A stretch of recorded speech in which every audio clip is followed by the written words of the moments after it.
Welcome to the 7th episode of TMF. Today I'm lucky enough to have a pro surfer from America, Kevin Schulz. How are you, Kevin? Good, brother. How are you? Thanks Good. for having me.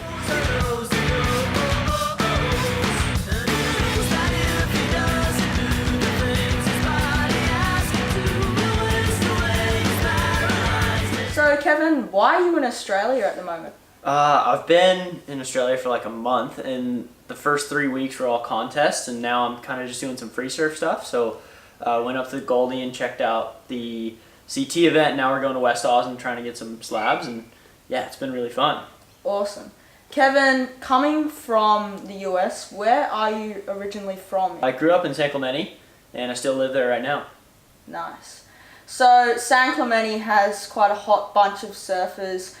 Griffin Colapinto, his brother, and there's quite a few others. How's the competition there for waves? Yeah, it's kind of a hotbed. Like, everybody surfs good no matter where you go. There's kind of a pro, so you can go surf any beach and really push your surfing. And obviously Griff's on tour now, and growing up with him and competing against him, it really gives me the confidence that I can be there as well. Yeah. And so that's been really fun to watch. And he's doing so amazing on tour, and it's going to be pretty cool to see where the entirety of San Clemente goes with their surfing career.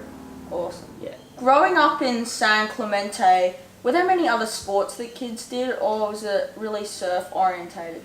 Yeah, it's actually pretty surf orientated. Like, my high school that I went to, we had surf PE, so for class in the morning, my first period was always surf. A lot of kids play football, soccer, baseball, all those, but it's definitely a surf oriented city. Surfing as a GROM, who was your idol or were your idols? I think I really looked up to the Gadowskis brothers and Nate Yeomans. They were kind of the older guys who were just getting their roots on tour, and seeing those guys, and obviously Kolohe, who's not that much older than me, but he was kind of somebody I looked up to, and seeing those guys around town all the time really made me push my surfing. Who are your sponsors? Right now I ride for Rusty, and they're based out of Perth in WA, and I ride for Excel Wetsuits, Smith Optics, Dakine, Los Sundays, and Foo Wax. Talking about WA, I know that you're going with an Australian Rusty team rider, Letty Mortensen, Yep. to WA tomorrow? Yeah, maybe? so we're leaving tomorrow morning, and the waves actually look like they're going to be pretty good. So we've been surfing small beach break around here the last few weeks, so hopefully we can go get some big slabs and surf some tubes, you know? Be pretty excited. I've not really done any surfing over there before. So are there any particular waves over there that you've heard of that you want to surf? Yeah, they said the box might be good, so that'd be pretty cool. Maybe North Point if it's big enough. Obviously, just watching the comp at Margaret River every year and seeing it, and then pretty excited to go see it in person and maybe actually surf some of the waves that those boys surf. So you will be getting filmed on your trip. Who normally films you? I've got a couple friends at home, Mike Van Mierlo, Kyle Flath, and then our mate that's here right now is from Canada, and I've done heaps of trips with him. His name is Scotty Sharon, and he's just kind of gone from photography to filming, and so we're looking to put a little Rusty clip out once this trip's over. That'll be awesome. Yeah. Getting the comparison of some waves in small conditions, doing huge airs, because I know you are an air guy. You love doing airs. Yep. I think that's kind of my forte. I've seemed to have built my career around airs, but I also realized I needed to diversify a little bit, and so going to surf some bigger waves and some slabs would be pretty cool. Talking about airs, what are some of your favorite airs to do? Right now, I just really like the look of stalefish. Yeah. Like a big stalefish air reverse is pretty cool looking. And then backside, a lot of guys aren't really doing grabs, so I've been working on doing some grabs a little bit, just backhand airs and mixing it up with varials a little bit. Not very good at them, but we'll get there with time. Lots of pro surfers talk about the comparison between the straight air slob to a full rotation or an air reverse. What do you think is the harder maneuver to pull off? It depends what section and where you're surfing. But to be honest, to keep your body straight in the air is actually way harder than doing a rotation. Rotation, your body kind of naturally graduates like that over the lip, but a straight air, you really have to focus on keeping your body straight and projecting out towards the beach. So Some of the straight airs, I know Reef Hazelwood did a huge one in the trials Yeah. for the Goldie the other day, and like that is a really difficult maneuver. And so with the airborne series coming around and airs being scored a little better and recognizing grabs, the sport's going to take off, especially with Waco, Texas being like Yeah. the wave pool and that consistent air section, you know? Have you been to Waco? No, not yet. Oh. I hope to. I keep seeing this like air section and it looks insane. So hopefully in the next few months I'll go. So my cat Priya has decided to join us for the interview.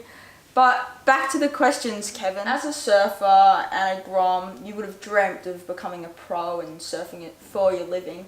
When did you realise that this became a reality and you were living your dreams? Yeah, it's funny because professionalism is kind of named when you're paid to surf. Or for me, it was kind of when I started competing at a professional level. So the QS events kind of. And yeah, it didn't really happen at any one point. Like it was just kind of a natural graduation of going from surfing the juniors to the QS and slowly working my way up and surfing higher events in the QS.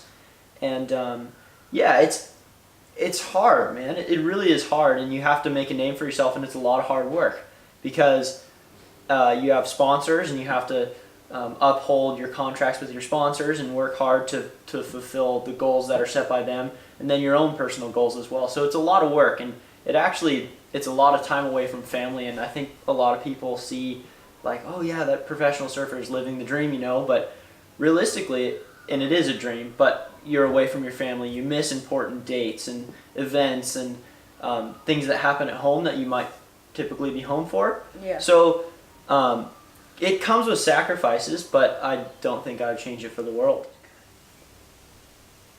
How funny are cats? They go from being so angry to so happy. Is my cat interested or not? I'm not really that sure. She's super angry right now. She doesn't like me.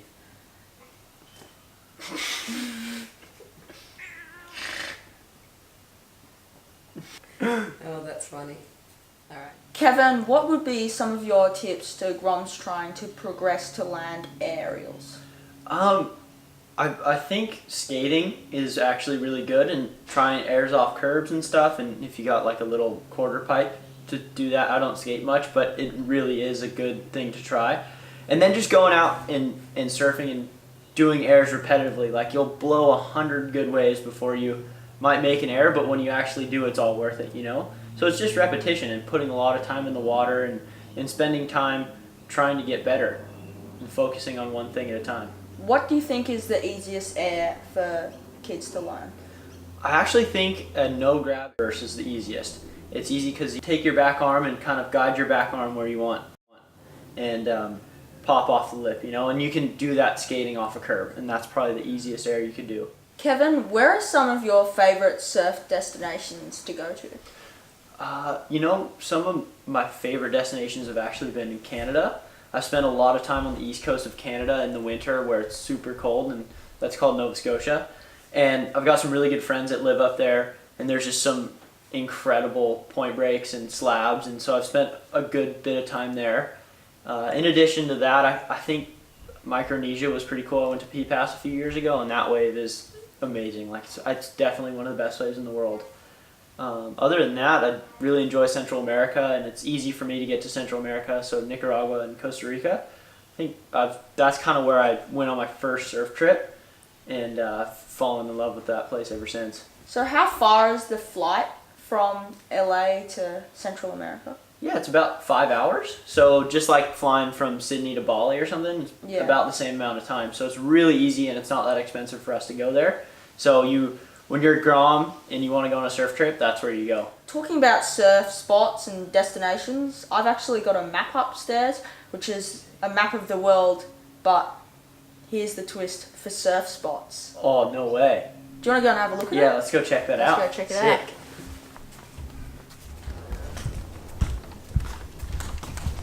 So at the end of last year, I went to the Billabong Pipe Masters. Yep. And I got this poster, which was pretty awesome.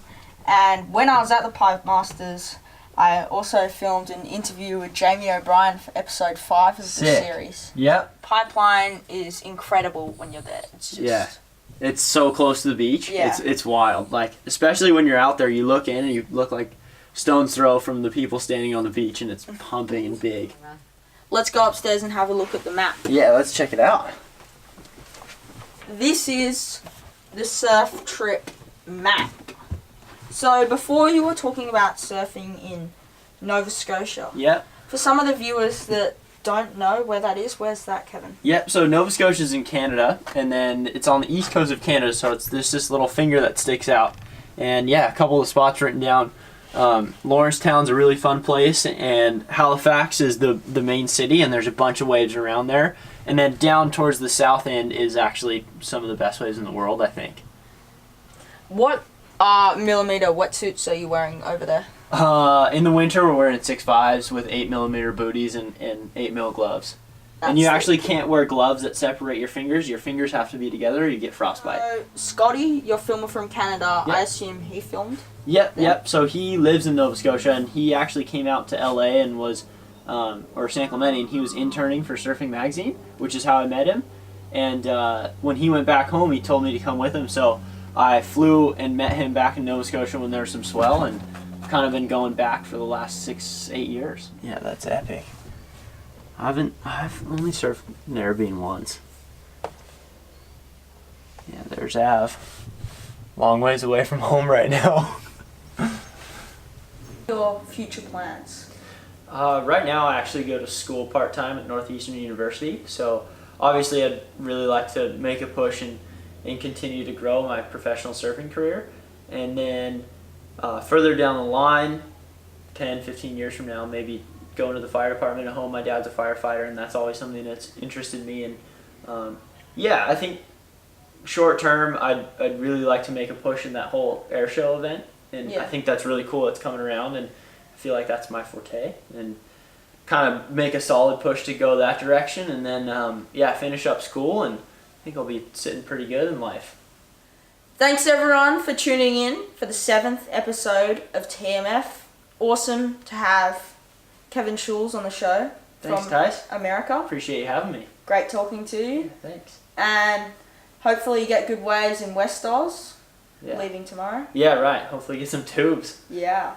Everyone, make sure to like this video if you liked it. Just down there, click the thumbs up and subscribe up here. Hope you enjoyed.